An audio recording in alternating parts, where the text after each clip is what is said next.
प्रत्येक वेळेस अज्ञानाचा नाश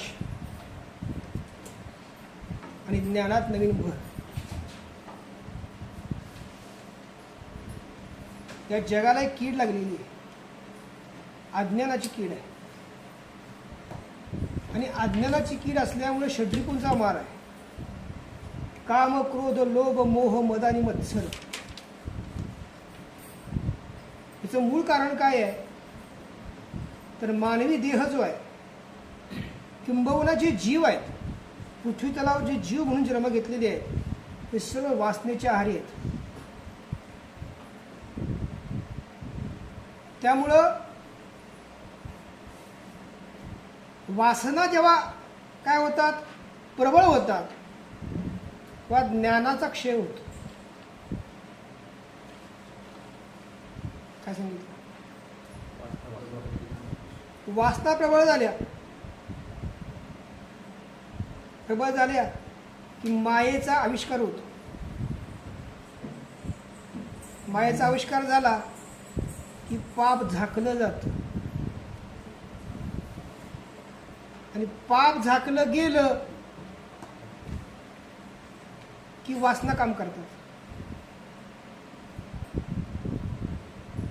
काय कळलं?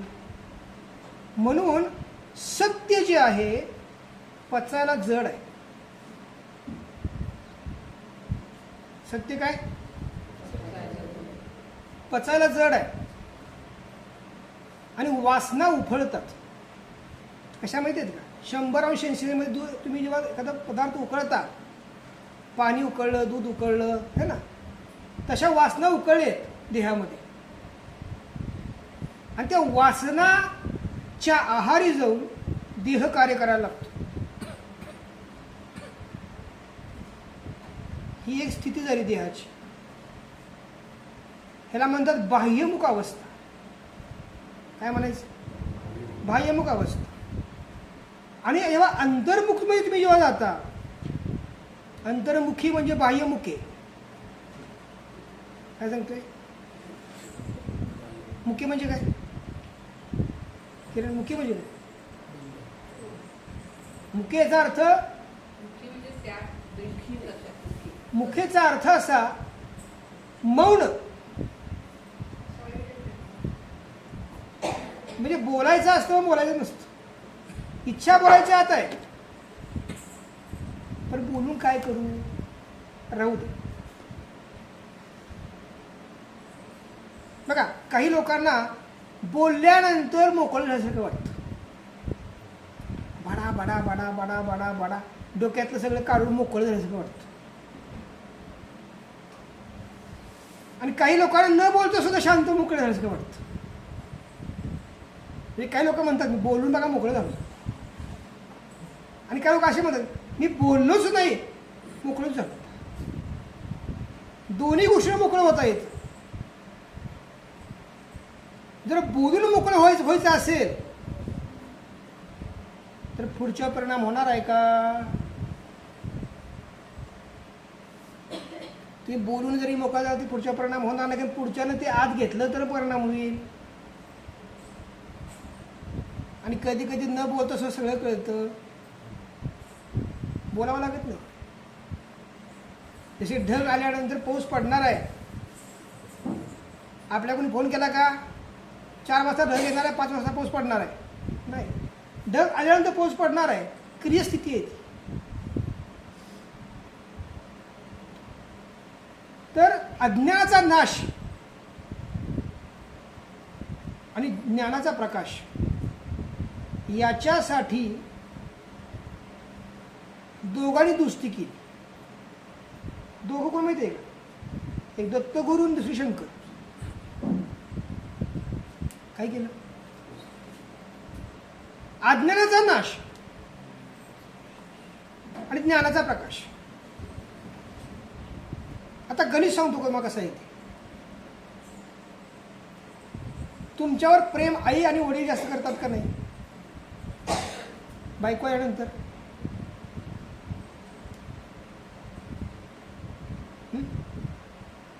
बायको यानंतर आई वडील जास्त प्रेम करतात का? करतात, पण ते पचत नाही. कारण बायकोचं प्रेम जास्त दिसतं. चहा घ्या ना, नाश्ता घ्या ना, कुठपर्यंत माहिती आहे का?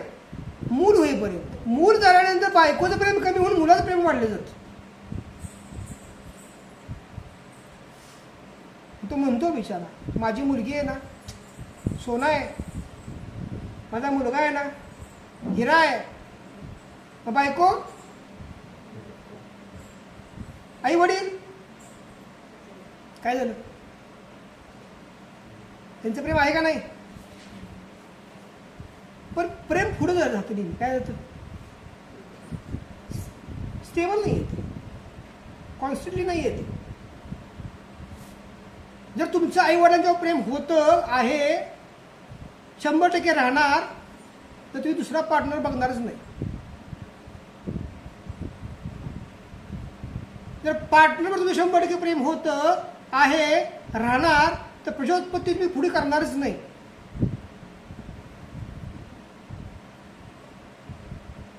समजते का? आणि प्रजोत्पत्ती तुम्ही केल्यानंतर ते जे बाळ आहे ते सगळं तुमच्याकडनं सुखदुःख घेणार कुठपर्यंत? तुमच्याकडनं मिळतं तोपर्यंत. पण नंतर त्याचं प्रेम तुमच्यावर नाही राहणार. काही दिवसानंतर तेही बदलणार.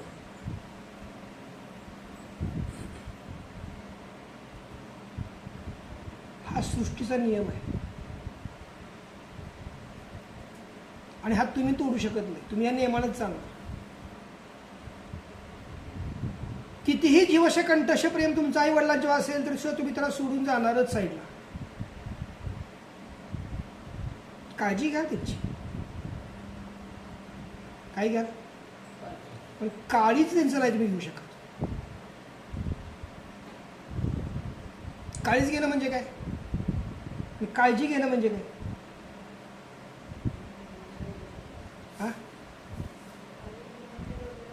काळीच घेणं म्हणजे काय? सुखदुःख सहभागी होणं. आणि काळजी घेणं म्हणजे काय? दुःखात फक्त काळजी घेणं, सुखात विषय सोडून देणं.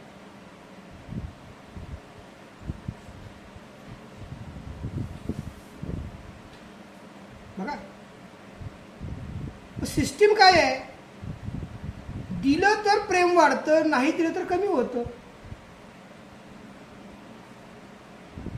काय सिस्टीम आहे बघा ना. कॉन्टॅक्टच केला नाही तर प्रेम वाढेल का? कॉन्टॅक्ट ठेवला तर प्रेम कमी होईल का? कॉन्टॅक्ट ठेवला नाही काय होईल? मनात तुमच्या जरी असेल तरी पुढे येणार नाही ना ते. कॉन्टॅक्ट ठेवल्यानंतर काय होणार? जे मनात आहे ते तुमच्या समोर येणार. ओके, तर झालं काय गणित? ज्यांच्यावर ईश्वराची कृपा होती. काय लोक म्हणतात मी ह्या देवाला गेले की मला बरं वाटतं, ह्या देवीच्या मंदिरात गेले की मला बरं वाटतं, है ना, महादेवाच्या मंदिरात गेले की मला बरं वाटतं, पांडुरंगाला गेले की बरं वाटतं. हे वाटतं काय काय ना. मग ज्यांना त्या देवावर कृपा होती असं वाटतं, 10व्या देवाकडे गेले, 11व्या देवाकडे गेले, 12व्या देवाकडे गेले, नंतर कधीतरी देवाला वाटलं पाहिजे आता की भक्ताकडे लक्ष द्यावं. वाटतं का नाही? वाटतं. वाटतं का नाही? वाटतं. देवाला वाटतं का लक्ष द्यावं? कारण तिचं माध्यम पुजारी आहे. पुजारी म्हणतो अरे तुम्ही आला नाही, गेल्या महिन्यात कार्यक्रम होता. देवाचा प्रतिनिधी कोण आहे? पुजारी आहे. पुजारी काय म्हणला?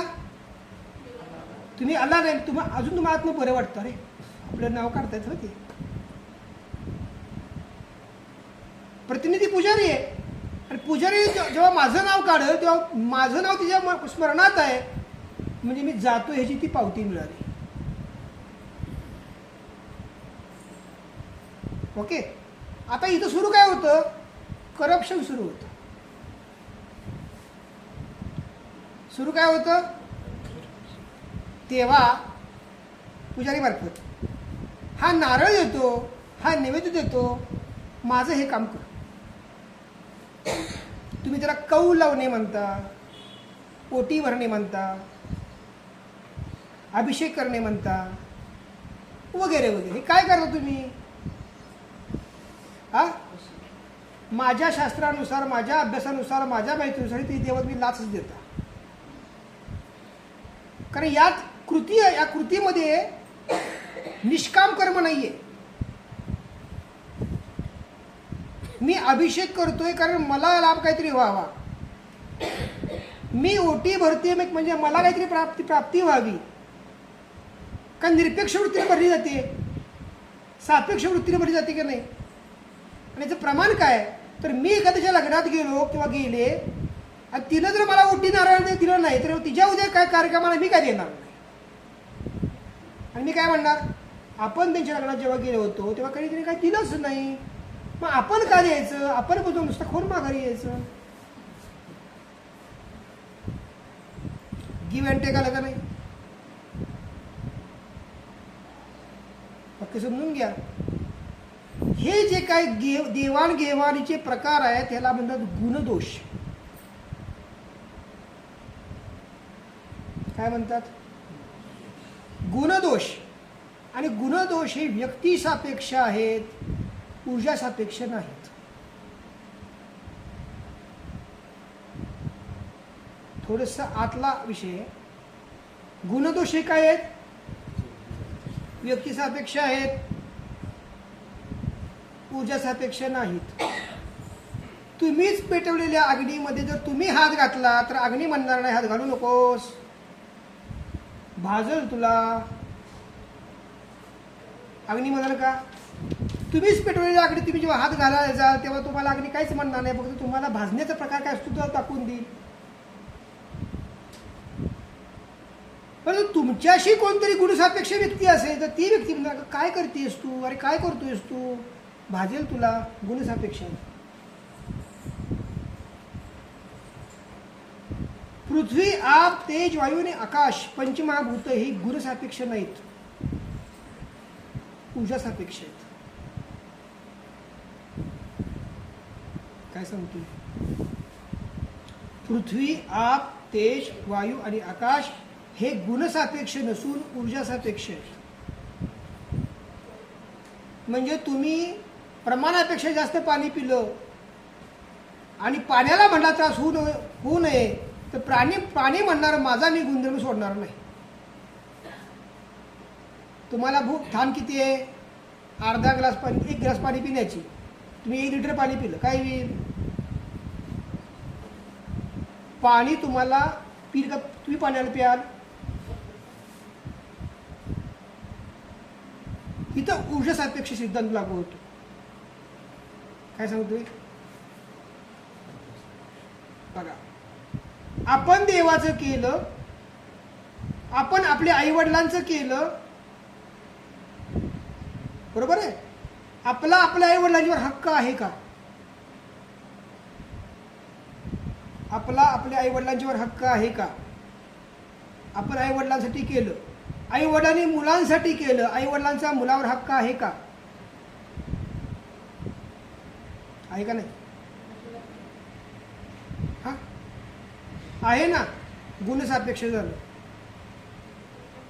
मी तुझ्याकरता 20 वर्ष केलं, आता तू मला 20 वर्षानंतर सांभाळ, असं जर वडिलांनी किंवा आईनं मुलाला सांगितलं तर ते गुणसापेक्ष झालं. पण मी तुझ्याकरता काय केलं हे माझं करतोय म्हणून केलं, मी तुझ्याकडनं सांभाळण्याची अपेक्षा करत नाही, असं जर असेल तर ते ऊर्जा सापेक्ष झालं. बेसिक कन्सेप्ट समजून घ्या.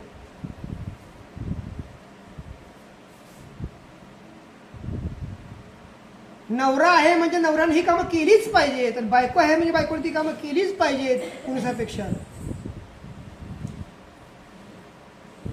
आणि नवरा असून किंवा बायको असून कामं करावी ही अपेक्षा नाहीये, मी माझं करतोय म्हणून करणार आहे, ही ऊर्जा सापेक्ष झाली.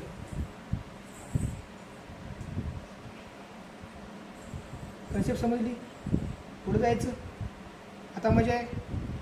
मी एखाद्या मंदिरात गेलो, मी अभिषेक केला. कशा करता मी अभिषेक केला,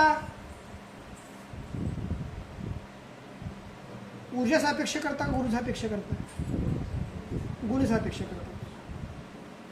माझी मागणी कदाचित चुकीची असेल. काय सांगतोय, चुकीची असेल, पण माझी मागणी आहे, तर त्या देवतेला द्यायची का नाही द्यायची? प्रश्न काय? मागणी चुकीची आहे माझी. मला इंद्राचा ऐरावत पाहिजे. मला काय पाहिजे? इंद्राचा ऐरावत पाहिजे. मला पृथ्वीचा घोडा पण चालवता येत नाही. पण माझी अपेक्षा आहे मला इंद्राचा ऐरावत पाहिजे. मागणी चुकीची आहे का योग्य आहे? चुकीची आहे. मग देवताने दिली पाहिजे का नाही दिली पाहिजे? हा, देवता देतात. काय सांगितलं? का देतात सांगा बरोबर? देवताने असंच तुम्हाला सांगितलंय का की मी तुला देत असताना तुला पचल का, तुला पेलल का, तुला जमल का? हा शब्द देवतेमध्ये येत नाही. काय सांगतोय? देवता हे गुणसापेक्ष आहेत. तुम्ही भक्ती केली ना, मग त्याचं फळ दिलंच पाहिजे. तुम्ही जर 2 दिवस ओळीनं, तुम्ही फार गोरं पान आहे, कधीही तुम्ही त्या काचेच्या बाहेर गेला नाही. उद्यापासून संकल्प केला. काय संकल्प केला?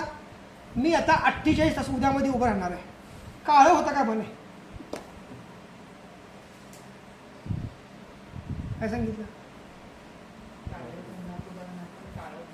असं होईल का? का नाही होणार?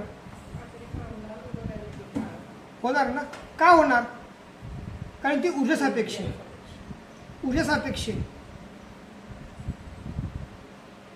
विषय कळतोय का तुम्हाला?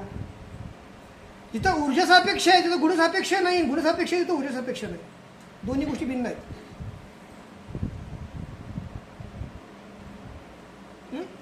मला बीपीची अर्धी गोळी चालू आहे अशी कोण व्यक्ती असेल आणि ती जर म्हणली आता मी 4 दिवसाची गोळी एकदम खाऊन टाकते, तर गोळीचं काम करणार का नाही करणार? का म्हणणार नको आता हे आपण रोज मला हे खातंय, आता ह्याची काळजी मी घेतो, आता हे मी स्वतःच त्या 4 मध्ये वर्गीकरण करतो 4 दिवसामध्ये, असं गोळी म्हणणार का? काय गोळी काय करेल? घेतलं की त्याचं काम करणार. कारण ती ऊर्जा सापेक्ष आहे. सिद्धांत कळतोय का? ओके. आता बघा, मूळ जी दुःख आली 3, अधिभौतिक, अधिदैविक आणि आध्यात्मिक, ही 3 दुःखाचं कारकत्व गुणसापेक्ष आहे.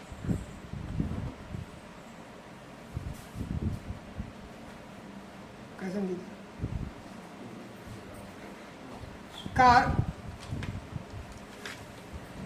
कुठलं कारक विषय सांगितला? 3 दुःख आहेत. आध्यात्मिक, हा, गुणसापेक्ष. मला असं सांगा, एखादी आडी घातली, आडी, तर आंबा नासणार नाही का? एखादा आंबा नासणार. त्यांनी सांगितलं एखादा आंबा नासणार. मग एखादा आंबा नासलेला असेल तर तो इतरांना आंब्याला नासवणार नाही का? हा, मग तुम्ही ऐकताना नासलेल्या आंब्याचं ऐकता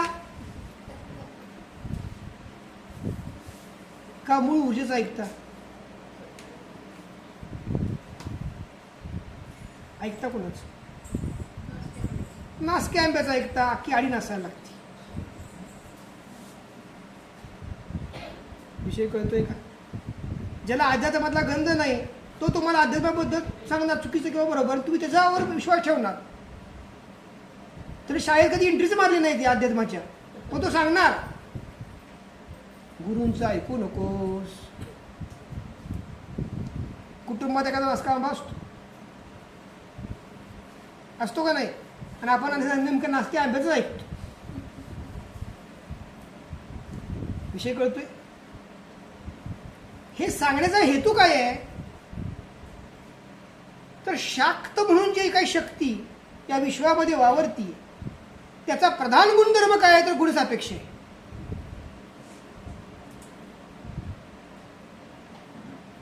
काय सांगितलं? शाक्त म्हणून जी काही शक्ती आहे या विश्वामध्ये वापरली जाते तिचा प्रधान गुणधर्म काय आहे? गुणसापेक्ष आहे, म्हणून माणसं बळी देतात. आणि त्या बळीच्या पोटी, त्या जीवाच्या पोटी अपेक्षित काय करतात की माझं हे काम करा.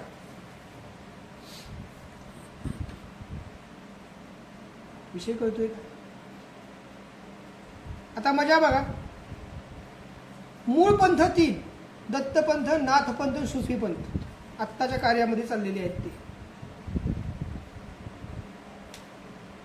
आता 3 पंथांचा जर अभ्यास करायचं तुम्ही ठरवलं किंवा 3 पंथ विकसित करायचं ठरवलं तर एकाच्या नामाचं कामच नाही. पैकी नाथपंथाचा आपण अभ्यास आता करतोय, आणि नाथपंथाचा आपण अभ्यास करत असताना तुम्ही जर आता नवनाथ भक्तिसार घेतला किंवा नवनाथ कथासार तुम्ही जर घेतला,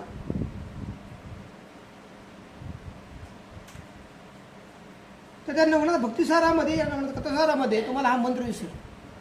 वाचून दाखव रे. गोरक्ष जालंधर चरपटाक्ष अडभंग कानिक मच्छिंद्राद्या चौरंगी रेवणाक भर्तरी संज्ञा भूम्यां बभूर्वू नवनाथ सिद्धा. काय सांगितलं? ही नाथांची नावं आहेत, एक मंत्र आहे, आणि नवनाथ सिद्ध शिवराक्य देऊन टाकले. 84 सिद्ध जे आहेत ते ह्यात घातले.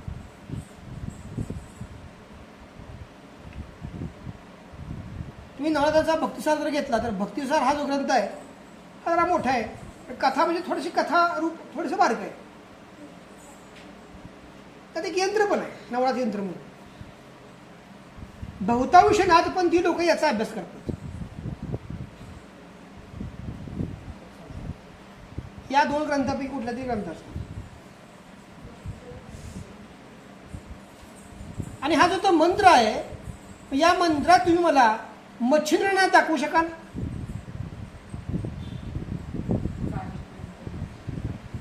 क्रम बघा. मच्छिंद्र, गोरक्ष, जालिंदर, कानिप, गहिनी, बर्तरी, नाग, रेवण, चरपटी आहे का क्रम यात?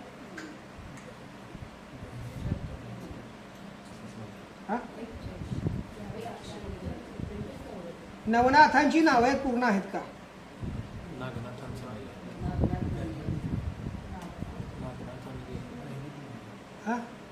जी लोक, जे भक्त अशा ग्रंथाचा आधार धरून उपासना करतील,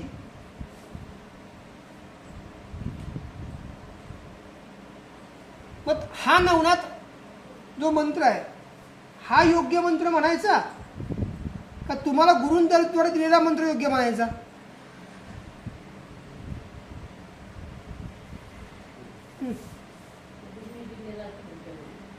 मग हा का नाही योग्य म्हणायचा? हा तर भक्तिसार आहे. किती वर्ष झालं चालत आलाय? 2500 वर्ष झाले.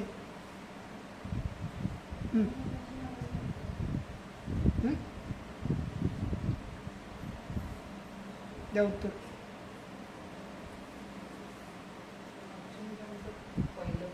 तुम्ही जेव्हा शाळेमध्ये ऍडमिशन घेता, तुम्हाला हा मंत्र दिल्यानंतर काय पाहिजे आणि काय नको एवढं तुम्हाला ज्ञान असतंय का? समजा आपण म्हणलं उभा 1 आणि आडवे 2, मास्तर म्हणजे आधी आडवे 2 नंतर उभा 1. हा, जेव्हा तुम्ही ते पाठ करता परत चांगल्या मास्तरकडे दुसरे जातात, तो मास्तर बघा हे उलट सुलट झालंय, आडवे 2 नंतर आहे, आधी उभा 1 आहे. पण तुम्ही तसं मग ऐकायला लागता. तुम्हाला जे शिक्षक शिकवतील ते तुम्ही ज्ञान घेणार. मग तुम्ही या शाळेत गेल्यानंतर भक्तिसारा किंवा कथासाराच्या तुम्हाला जेव्हा हा मंत्र मिळेल, तुम्हाला तुम्ही हाच प्रमाण मानणार का नाही मानणार?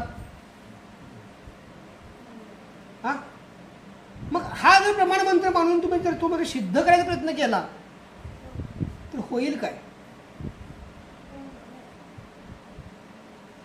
काय होईल? बरं, आता यामध्ये बघा गहिनीनाथ मंत्र, गहिनी कुठं आहेत? हा, गहिनी कुठे दिसतात का यात? नाहीत. आता गहिनीनाथांनी वारकरी संप्रदाय सुरू केला 5व्या नाथांच्याकडून, बरोबर ना? गहिनी, निवृत्ती, ज्ञानेश्वर, बरोबर ना? मग यांचा रेफरन्स कुठे आला का?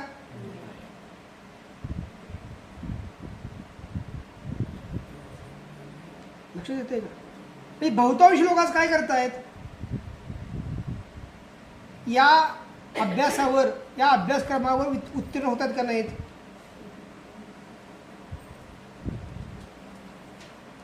काय आहे, काय नक्की काय भानगड आहे सांगू शकाल?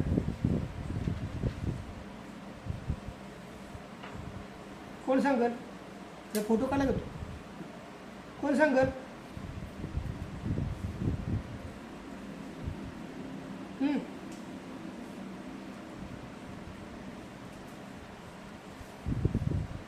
तुम्ही हे मगापासून बघताय ना, आता विचार काय करताय? उत्तर द्या ना.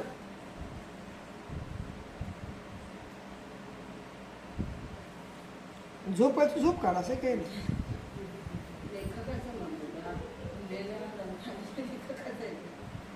पण तुम्ही वाचता लेखकाचेच विचार वाचताय ना,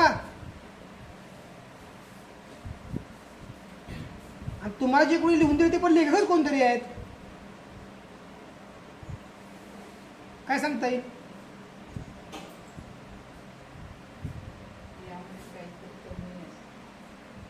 ठरवायचं कोणी?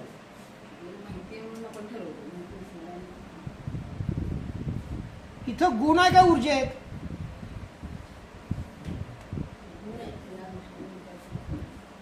इथं गुण आहेत. नवनाथ भक्तिसार, नवनाथ कथासारामध्ये गुण आहेत. ऊर्जा कुठे गेले? समजून वाक्य माझं घ्या, घ्यासारखं वाक्य आहे. जर नवनाथ ग्रंथामध्ये तुम्हाला नवनाथ सापडत नाहीत,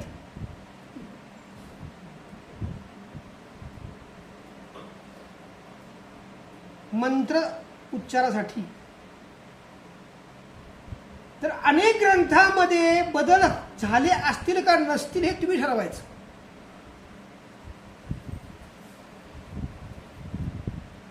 क्रमांक 1. आणि कुठल्याही शाळेत विद्यार्थी शिकायला गेला तर 100 पैकी 100 गुण मिळणारच नाही. क्रमांक 2. अनुभव तुम्ही जेव्हा घ्याल, अनुभूतीने तुम्ही जेव्हा जाल, तेव्हा ते 100 पैकी 100 गुण मिळतील.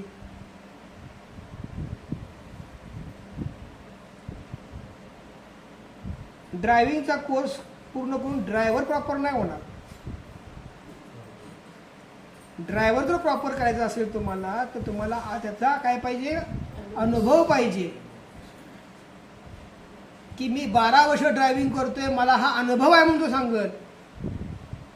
सरकार त्याला सर्टिफिकेट देईल ड्रायव्हिंग जमतंय म्हणून, पण याचा अर्थ असा होणार नाही की तो निष्णात ड्रायव्हर झाला. नाथांच्या बद्दल तुम्हाला आवड आहे, प्रेम आहे, नाथांचा ग्रंथ वाचताय, इट्स ओके. पण नवनाथ सिद्ध झाले म्हणून म्हणू शकत नाही तुम्ही.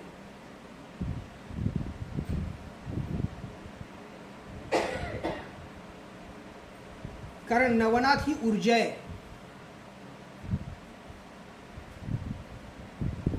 म्हणून ती काय? एक परी देवता दिलेल्या भोगाप्रित्यर्थ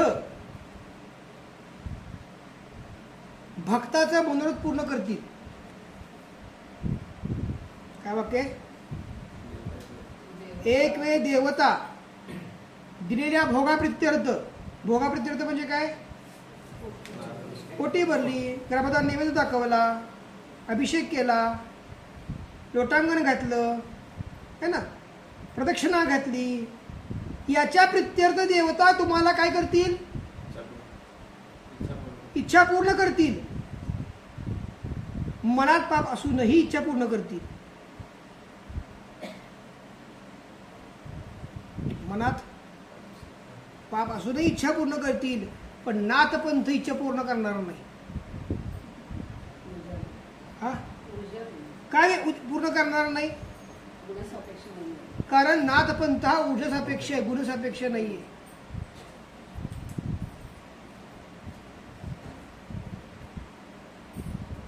तुम्ही आता ते अशोक खरातांचं एक प्रकरण बघितलं.